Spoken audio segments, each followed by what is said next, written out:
Welcome to the Horizon Center School of Hypnotherapy, where we are committed to helping our students, graduates, and listeners be wildly successful in their practices. So, grab a pen and get ready to take notes while we talk about the 3 M's of a successful practice: mindset, mastery, and marketing. Now here's your host, clinical counseling hypnotherapist, Linda Campbell.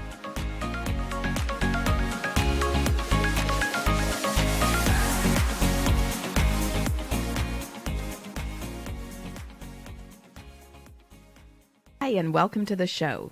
This episode is a follow-up to the last one. We are once again talking about complex trauma. Now, if you missed the last show, we discussed what complex trauma is, how it differs from simple trauma, what kind of symptoms it tends to lead to, the types of situations that cause it, and the common coping mechanisms that people resort to manage it. So check out the last show for that information.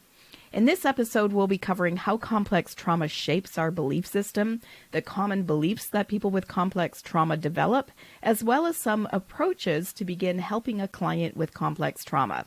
So let's jump in, shall we? So complex trauma really changes you. It typically occurs when we're children, and it has to do with the environment in which you're raised. So this type of trauma tends to occur at a time where we are developing our sense of self, when we're getting a sense of who we are in the world, when we're forming our identity and developing our belief system. This is why it's particularly impactful. If we experience a traumatic event later in life, such as in the case of post-traumatic stress, we have likely already developed a sense of self. We may have already got a feeling that we're generally safe in the world. We might be fairly well adjusted, and so when a traumatic event occurs later on in life, we're able to process it more easily. We can say to ourselves, generally I'm safe. The world is usually a friendly place. This is a one-off, and so we can put it into perspective more easily. Now, that isn't the case for everybody. Obviously, there are people who are traumatized by that one event. But, and we'll be talking about this a little bit more later, studies show that the people who are traumatized by an event later in life, the people who end up with post-traumatic stress disorder, are typically people who have also had complex trauma.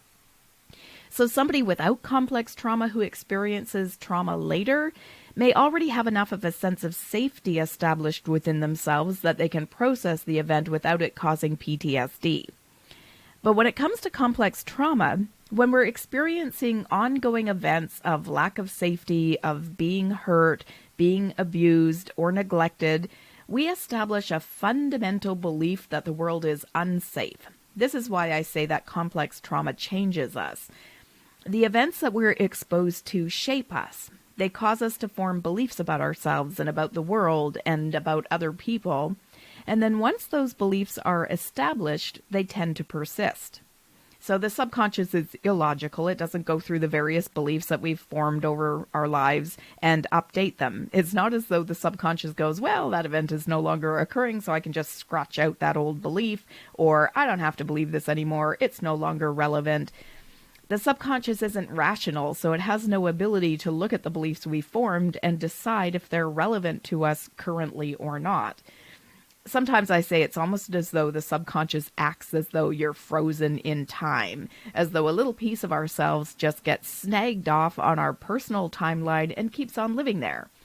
So because the subconscious is illogical, it doesn't understand passage of time.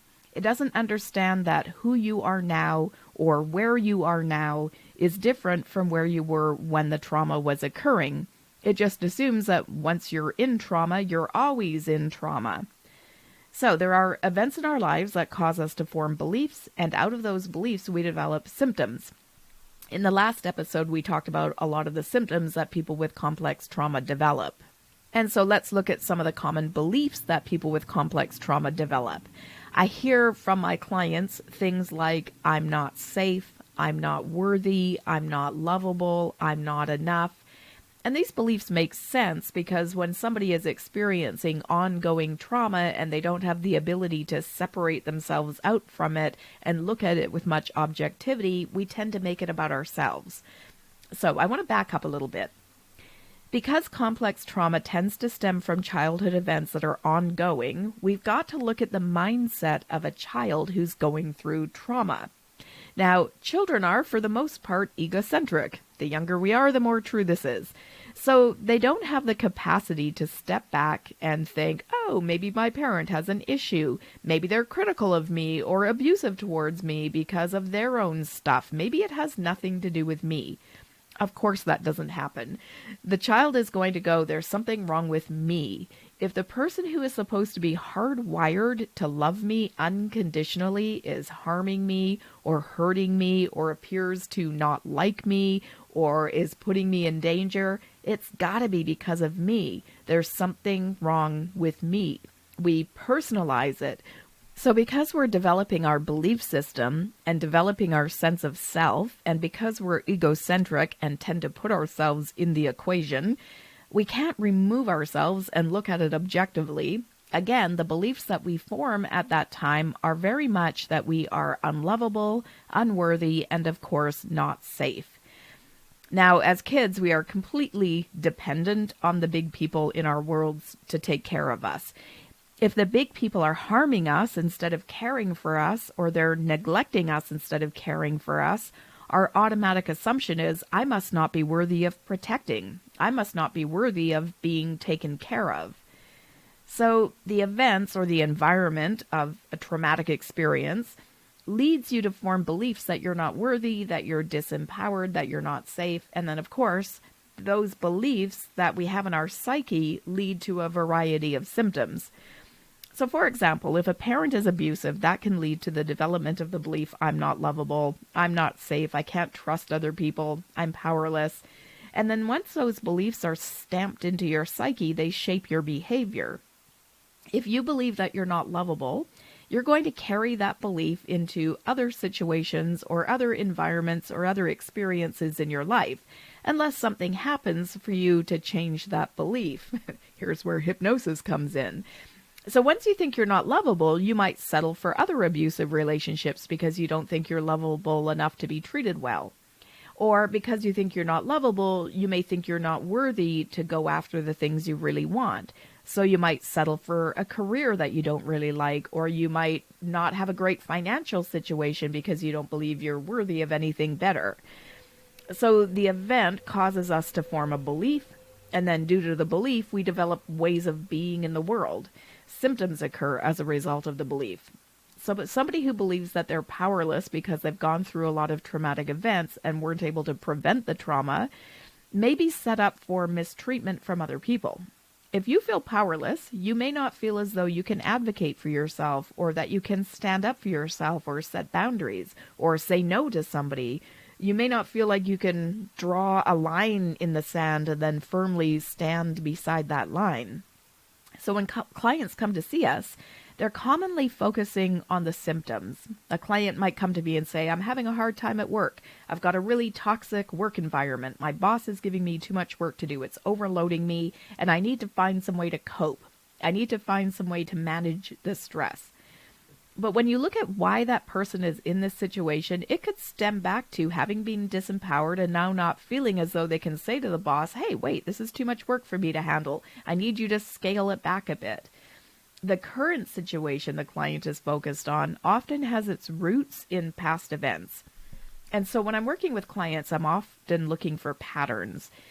If this person is disempowered by authorities over and over and over, that probably got set up early on in their lives.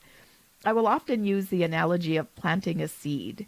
If a seed gets planted early on in your childhood that you're not worthy or that you're not lovable or you're not safe because of your past events, that seed kind of hangs out there in your psyche. And when somebody else comes along and gives you a similar message, disempowers you, hurts you, harms you, puts you down, it just reinforces, it waters the seed, and then something grows from that seed.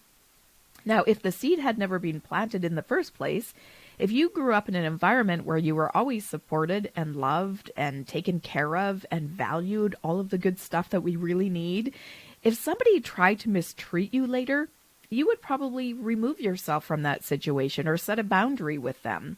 If somebody put you down, you might speak up to them and say, hey, that's not okay. Or you might just dismiss the things that they say.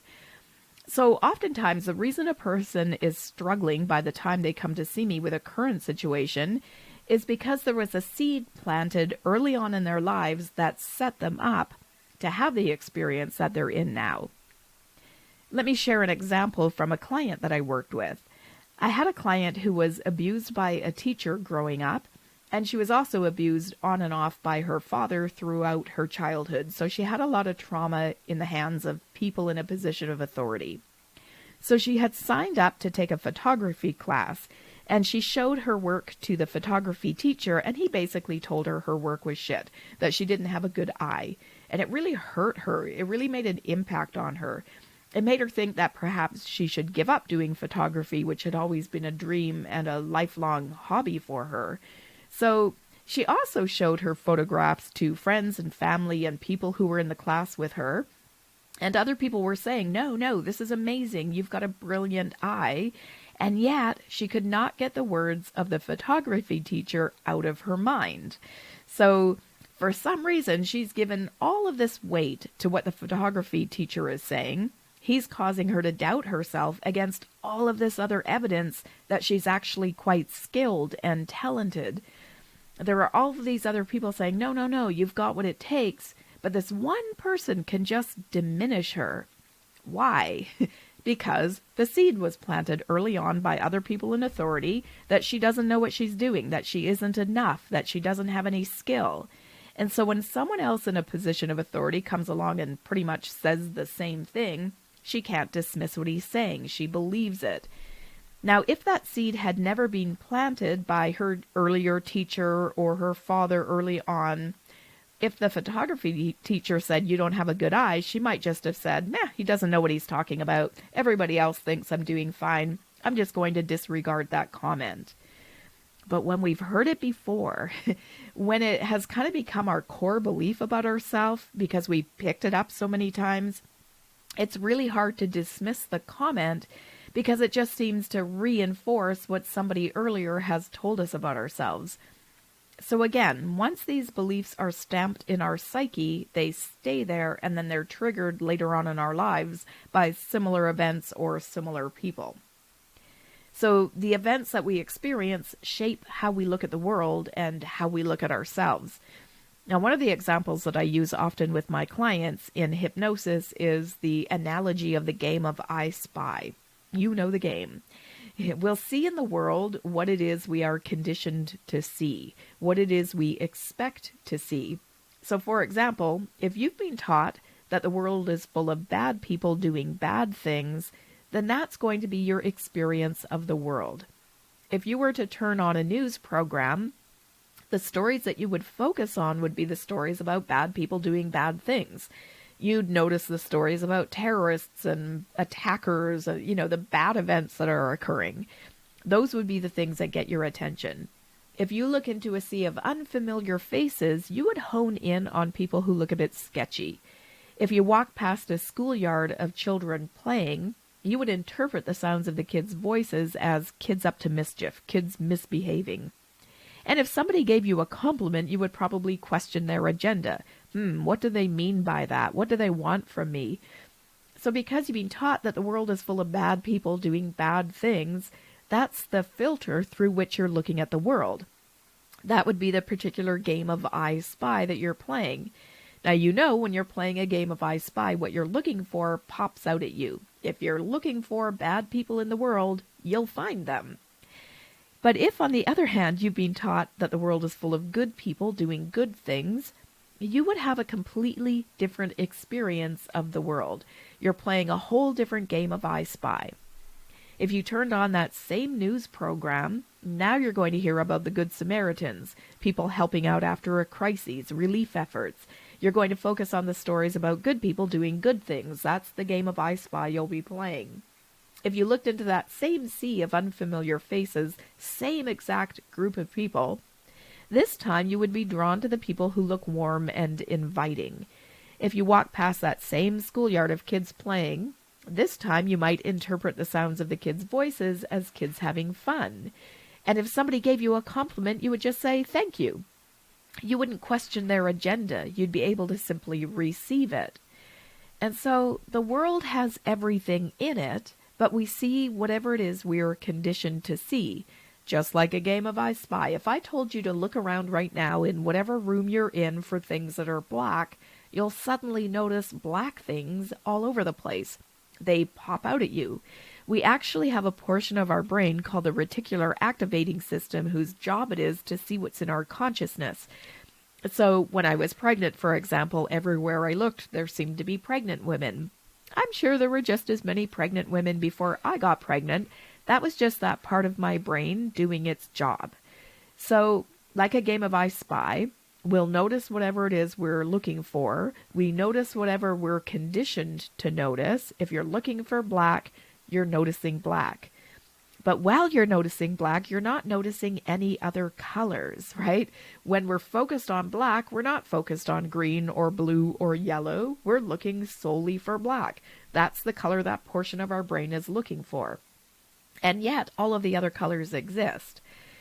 Now, this tendency to see what it is we've been conditioned to see will happen whether we're looking outside at the world, like playing a game of I Spy, or looking inside at ourselves. So if somebody has given us negative messages about ourselves, or if we have come to believe negative things about ourselves because of the trauma we've been experiencing, I'm not enough, I'm not valuable, I don't have worth, then we're going to be primed to look for evidence that matches that negative belief. So in the case of my photography student client, she had received negative messages about her skills early on from people in authority, so those messages got imprinted into her subconscious mind. It became part of her core belief system. So when later on in life the teacher told her that her skill wasn't enough, it was really hard for her to see something good in herself. She, again, kind of defaulted to thinking of herself in a negative way because, well, that belief was already in place. So the mind is focused on looking for evidence of what you've been taught about yourself. So when we've been brought up that we're bad or there's something wrong with us, or again, that's the assumption we make because somebody is harming us, we'll start looking for the ways that we are bad, the ways we are shameful, the ways we are wrong, and we'll find evidence that matches what it is we're looking for. So let me tie this together a little bit. Because we are kids at the time that this type of trauma happens, we don't have the objectivity to be able to put into perspective the kind of messages that we're being given. We don't have the ability to step back and go, oh, maybe my dad has his own issues and that's why he's critical of me. Maybe it has nothing to do with the person I am. Maybe I'm amazing. Maybe I'm wonderful and this is just his stuff.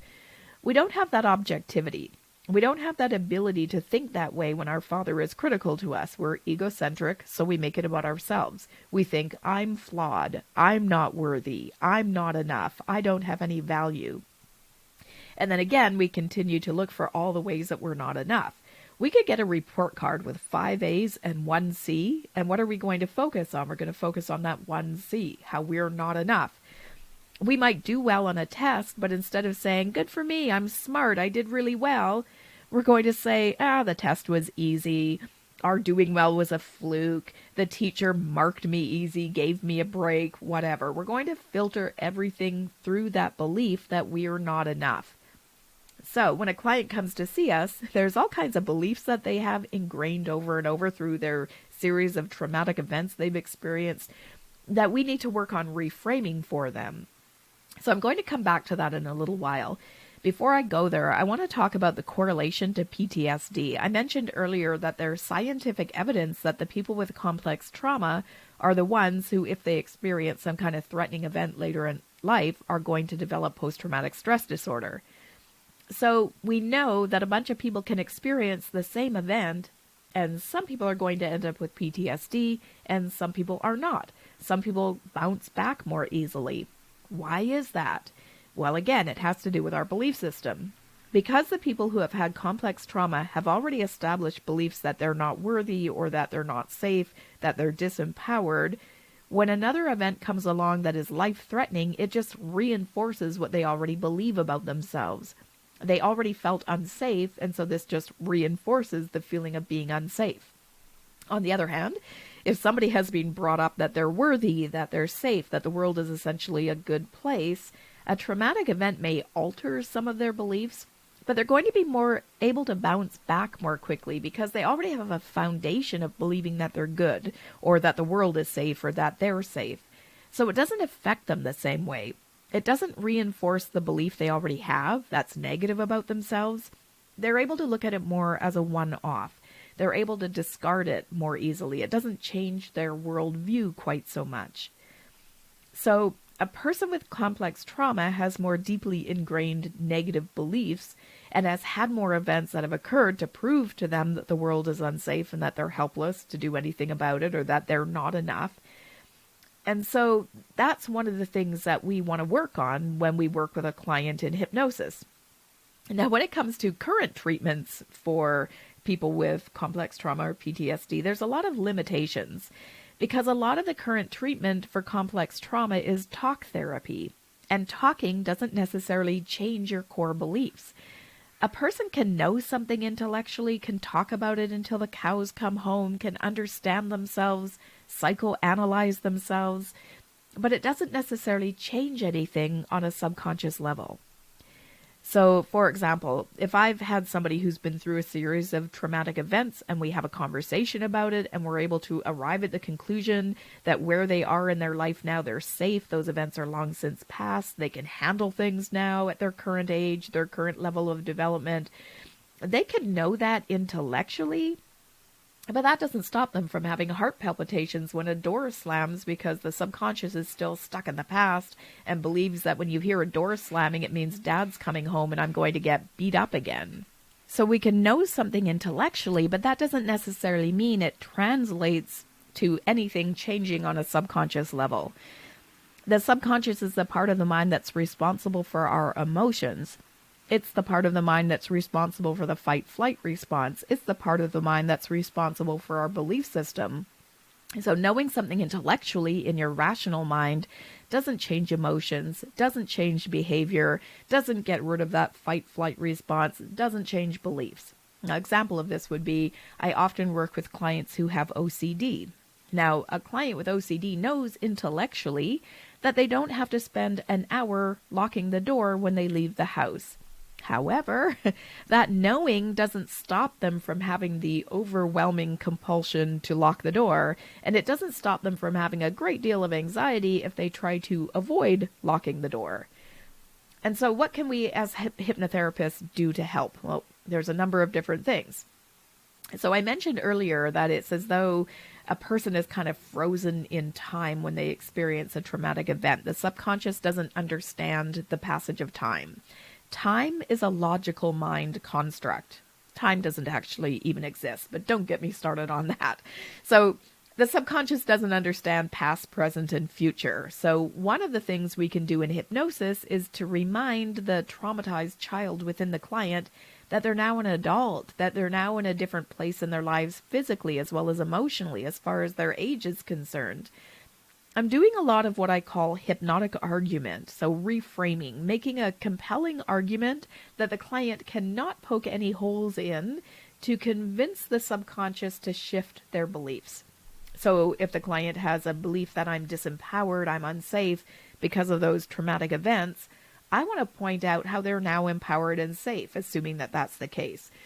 So I might talk about how they've now grown up. There's a big difference between being a child in an environment with an adult who's bigger than you, stronger than you, who's running the show, who's got more power in the relationship than you do, than there is between being an adult dealing with other adults.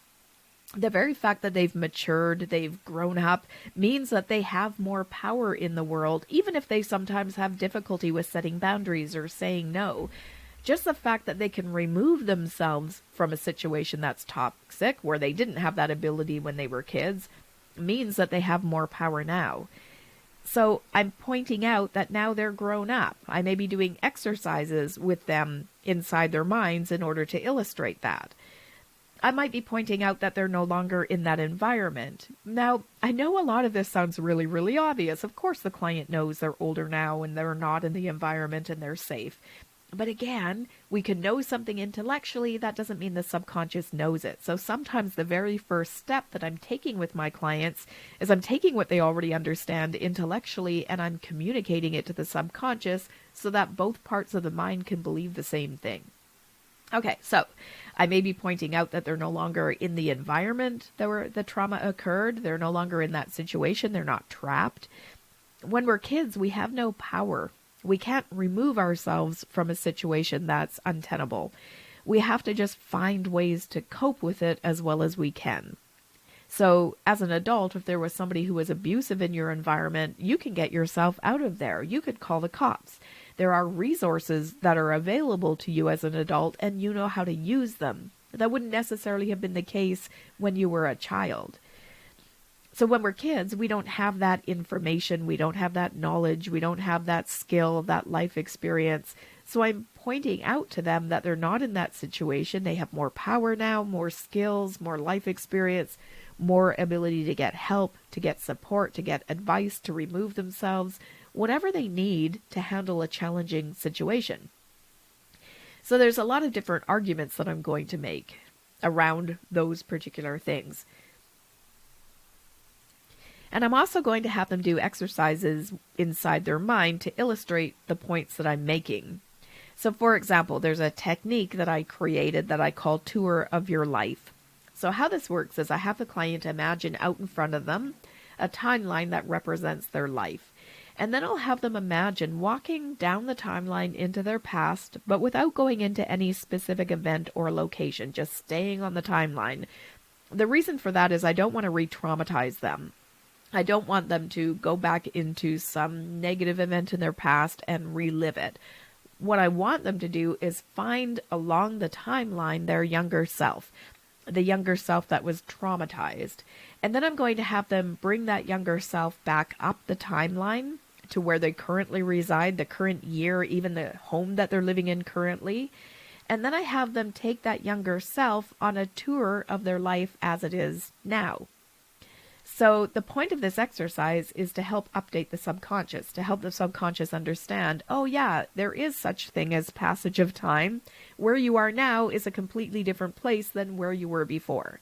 So I might have them show that younger self what they do for fun. Maybe I have them introduce them to their kids or their pets, their partner, their friends. Maybe I have them go through their house, show them some of their hobbies or interests, what they do for career. And of course, the point of this exercise is to help the subconscious recognize that time has passed. This person is older and wiser. They're in a whole different life experience, a whole different physical location, and therefore they're now safe. Now, I may also be doing some kind of inner child work or informed adult work as well. So in this case, I'll have the adult version of the client visit with their younger self, again, the younger self that was traumatized, and find out what that younger self needs. Does that younger self need some support or affection? Do they need safety or security? Do they need information? Do they need some kind of help? So in hypnosis, I will have them talk to that younger version of themselves and find out what that younger person needed, and then get the client to find some way to give their younger self whatever they needed. So again, this points out to the subconscious that you're capable of taking care of yourself now. And it also does something else as well. When there is an event that traumatizes us, again, the subconscious doesn't understand passage of time, so it kind of stays at that event as though the event was still occurring. And so by being able to take the adult into, meet with their younger self and give that younger self what they needed at the time, it helps the subconscious to mark that event as complete. That younger self was supported, they were helped, they were brought to safety, something happened to finish that event inside the client's mind. And so not only does it communicate to the subconscious that you're capable of taking care of yourself, we're able to give that younger self what you need, whether it's safety or reassurance or attention or whatever. This exercise also helps to mark the event as done so that it no longer has an impact on the client. Now, I may also be doing updates around their coping mechanisms. In the last show, I talked about a lot of the coping mechanisms that people tend to develop when it comes to complex trauma, so you can check out the other show for that information. So when I'm talking about updating, when we're experiencing trauma, and if we're capable, we'll choose fight or flight. We'll try to get ourselves out of there to remove ourselves from a dangerous situation, or we'll try to fight to protect ourselves, to try to defend ourselves. But a lot of people don't know about the third option, which is freezing. If you're in a threatening situation and you're unable to fight back because you're overpowered and you can't run away or flee, then the third option is to choose to freeze. So people will choose fight or flight or freeze as one of their coping mechanisms. And because the subconscious doesn't understand passage of time and doesn't understand that you're safe now, you're no longer in that situation, those coping mechanisms will still be maintained. The job of the subconscious is to help you out, to keep you safe.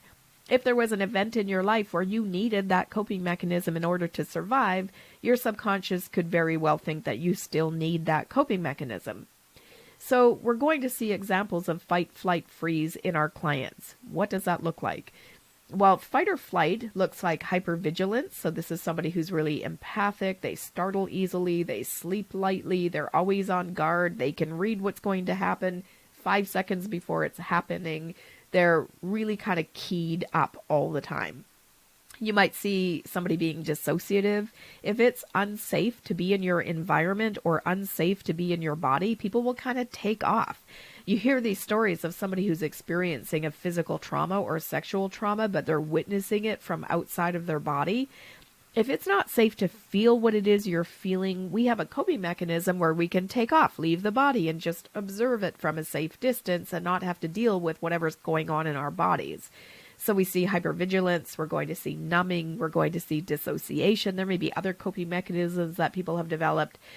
So for example, if it wasn't safe for you to speak up, people learn not to say anything. If every time you speak up you get hurt, you learn to kind of blend into the background and not express yourself. And so once a coping mechanism gets developed, it tends to stay in place.